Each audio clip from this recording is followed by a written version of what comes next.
Reports suggesting maybe further fortification and movement of the Pak troops along the line of control on their side. We are vigilant. We are definitely looking across. We are trying to see what are the movements. In terms of increasing field fortifications, that is not permitted. In fact, consolidating field fortifications is continuously on. So that is a routine job. In terms of moving of troops from the other side, we are vigilant. Now, if you look at the developments that have taken place in Kashmir Valley, hinterland particularly in past 2 to 3 days, it seemed to be a two-pronged attack from Pakistan. On one end, we have this tension along the line of control. On the other end, militants seem to be on the rampage. What do you make of this? In the last 2 days, particularly the representatives of panchayats, they are being targeted. What do you make of this situation and this two-pronged attack that we are facing? The sole job of the terrorists, once they infiltrate, is to create turmoil, create tension in the hinterland. That is what they are supposed to do. That is what they are doing.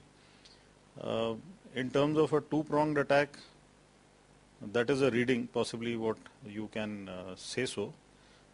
But definitely they will not be able to succeed because we have effective forces in the hinterland also who will take care of whatever plans they may be having to thwart those designs.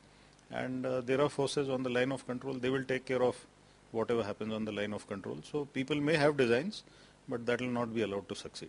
Would there be any assurance to the Panchs, particularly in at least your area, from your side, that the security would be taken care of and you would do whatever it takes to ensure their safety and security? I am essentially a commander of the forces which are on the line of control. The hinterland is not so much in my area.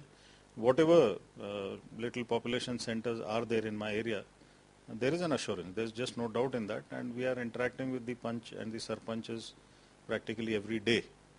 So we are doing that, but in any case, this is a synergy that is developed with the help of the police as well. And before I close, one last question. We had N.A.K. Brown, the Air Chief, other day saying that, if Pakistan continues to act the way it has been over the last 2 to 3 weeks, we might as well have other options to ponder upon. Your thoughts on that?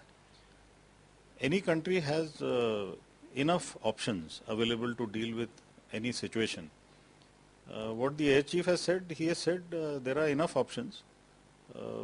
What he has said is absolutely right. Any country to defend its sovereignty will consider all possible options. So I don't read too much into that, and that is the same line that every country would have.